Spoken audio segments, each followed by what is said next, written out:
अस्सलामुअलैकुम नाजरीन। उम्मीद है आप खैरियत से हैं। आपने हमारे पिछले वीडियो में देखा होगा हजरत उमर के बारे में। उनकी सारी हिस्ट्री एक वीडियो में पूरा नहीं हो सका, तो हमने एक और वीडियो बनाई है, बेस्ट लीडर ऑफ जस्टिस। ये वीडियो में हम बताने वाले हैं हजरत उमर की अदालत और उनके फैसले। इंसाफ और इंसाफी किसको कहते हैं? तो चलिए शुरू करते हैं। हजरत उमर फारूक रजी अल्लाह अन्हु की अदालत और उनका निज़ाम अदल।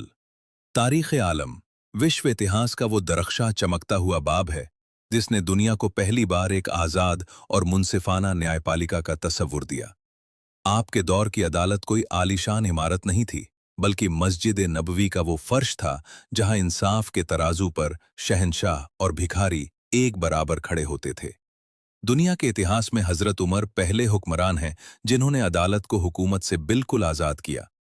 आपने हर सूबे में गवर्नर से अलग एक काजी मुकर्रर किया ताकि गवर्नर अदालत के फैसलों पर असरअंदाज न हो सके। आपने काजियों के लिए बैतुल माल से बहुत भारी तनख्वाहें मुकर्रर की ताकि वे माशी तौर पर इतने मजबूत रहें कि कोई उन्हें रिश्वत या लालच न दे सके। हजरत उमर ने जब हजरत शुरी राजी अल्लाहु अन्हु को कूफा का काजी मुकर्रर किया तो उन्हें एक तारीखी खत लिखा जिसे आज भी दुनिया के कानूनदा अदालती गाइडलाइन मानते हैं। आपने फरमाया, जब तुम्हारे पास कोई मुकदमा आए तो पहले अल्लाह की किताब कुरान के मुताबिक फैसला करो। अगर वहां न मिले तो सुन्नत रसूल सल्लल्लाहु अलैहि वसल्लम को देखो और अपनी अदालत में दोनों फरीकैन, दोनों पक्षों को बैठने, देखने और तवज्जो देने में बिल्कुल बराबर रखो ताकि कोई ताकतवर तुम्हारी जानिबदारी की उम्मीद न रखे और कोई कमजोर तुम्हारे इंसाफ से ना उम्मीद न हो। आपकी अदालत का ये उसूल था कि कानून से ऊपर कोई नहीं। एक मर्तबा हजरत उमर और सहाबी हजरत उबय बिन काब के दरमियान एक बाग की जमीन को लेकर इख्तिलाफ विवाद हो गया। मामला मदीना के काजी हजरत जैद बिन साबित रजी अल्लाहु अन्हु की अदालत में पहुंचा। जब हजरत उमर अदालत में दाखिल हुए तो काजी जैद बिन साबित उनके अदब और मर्तबे के लिहाज से अपनी जगह से खड़े हो गए और उनके बैठने के लिए तकिया रखने लगे। ये देखकर हजरत उमर को गुस्सा आया। आपने काजी से फरमाया, जैद, ये तुम्हारी पहली नाइंसाफी है जो तुमने इस अदालत में की है। तुमने मेरे औहदे को देखकर मेरे साथ खास सुलूक किया। मैं अपने मुकाबले के फरीक उबय बिन काब के साथ जमीन पर ही बैठूंगा। इसके बाद काजी जैद ने हजरत उमर से माफी मांगी और मुकदमे की समाअत सुनवाई आम शहरियों की तरह हुई। अदालत फारूकी में सिर्फ अफवाहों या ज़ाहिरी बातों पर फैसले नहीं होते थे, बल्कि गवाहों की सख्त छानबीन की जाती थी। एक मर्तबा एक शख्स ने अदालत में किसी के हक में गवाही दी। हजरत उमर ने उससे पूछा, क्या तुम इसके पड़ोसी हो जो इसके दिन रात के अहवाल जानते हो? उसने कहा, नहीं। आपने पूछा, क्या तुमने इसके साथ कभी कोई माली पैसों का मामला या सफ़र किया है जिससे इसके अखलाक का पता चले? उसने कहा, नहीं।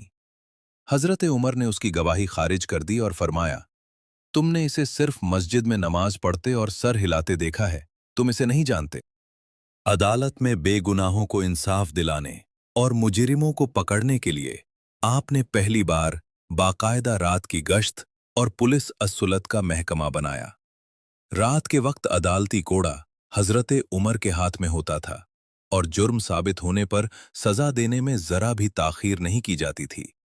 मदीना मुनव्वरा में पुलिस के आला अफसर चीफ ऑफ पुलिस हजरत अब्दुल्लाह बिन मसूद रजी अल्लाहु अन्हु मुकर्रर थे, लेकिन रात की गश्त यानी नाइट पेट्रोल में हजरत उमर खुद कप्तान की तरह शामिल होते थे। इस फोर्स का काम सिर्फ मुजरिमों को पकड़ना नहीं था, बल्कि बाजारों में नाप तौल की चेकिंग करना, जखीरा अंदोजी ब्लैक मार्केटिंग को रोकना और मुसाफिरों की हिफाजत करना था। हजरत उमर हमेशा की तरह रात के अंधेरे में मदीना मुनव्वरा की गलियों में भेष बदलकर पहरेदारी कर रहे थे। उनके साथ उनके गुलाम असलम भी थे। चलते चलते आप आराम करने के लिए एक मकान की दीवार के सहारे बैठ गए। उसी घर के अंदर से एक बुढ़िया और उसकी जवान बेटी की बातचीत की आवाज आ रही थी। मां ने अपनी बेटी से कहा, बेटी, सुबह होने वाली है, जल्दी से दूध में थोड़ा पानी मिला दे ताकि सुबह बाजार में ज्यादा मुनाफा मिल सके। बेटी ने अपनी मां को टोकते हुए बड़े अदब से कहा, अम्मा जान, क्या आपको मालूम नहीं कि अमीरुल मोमिनीन हजरत उमर ने दूध में पानी मिलाने की सख्त मनाही की है? और बाजार में मुफ्तिश यानी चेकिंग करने वाले मुकर्रर किए हैं। बुढ़िया ने झुंझलाकर कहा, अरे बेटी, इस वक्त खलीफा उमर यहां कहां देख रहे हैं? वे तो अपने महल में सो रहे होंगे। चुपचाप पानी मिला दे। तब उस नेक और ईमानदार लड़की ने इतिहास का सबसे खूबसूरत जुमला कहा, अम्मा जान, अगर उमर हमें नहीं देख रहे तो क्या हुआ? उमर का खुदा रब्बुल आलमीन तो हमें देख रहा है। जो गुनाह मैं उमर के सामने नहीं कर सकती, वो मैं अकेले में उनके खुदा के सामने कैसे कर दूं? दीवार के पीछे खड़े हजरत उमर ने उस लड़की का ये ईमानदार जवाब सुना तो उनकी आंखों में आंसू आ गए। उन्होंने अपने गुलाम असलम से कहा कि इस घर पर कोई निशान लगा दो और सुबह हमें याद दिलाना। अगले दिन सुबह आपने उस घर के बारे में मालूमात करवाईं। पता चला कि वो लोग निहायत ही मुफलिस और यतीम लोग हैं। हजरत उमर उस लड़की के खौफ खुदा और ईमानदारी से इतने मुतासिर हुए कि उन्होंने अपने बेटों को बुलाया और फरमाया, तुम में से किसे निकाह की जरूरत है? मेरे पास एक ऐसी लड़की का रिश्ता है जो सोने चांदी से ज्यादा कीमती है।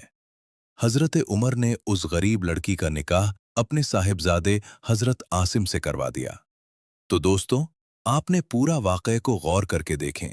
एक तरफ हजरत उमर का इंसाफ और दूसरे तरफ आजकल के जितने इंसाफिंगे। दोस्तों, सिर्फ इतना ही नहीं, हजरत उमर के और भी बहादुरी वाली किस्से हैं। इंशाअल्लाह हम आगे वीडियो में आपको बताएंगे। उम्मीद है कि आपको ये वीडियो पसंद आया होगा। आपके जितने दोस्त अहबाब हैं, उन तक भी हमारे वीडियो को शेयर करें। जो नहीं जानते हैं उन्हें बताएं। लेजेंड्स ऑफ इस्लाम कौन है? तब तक के लिए खुदा हाफिज।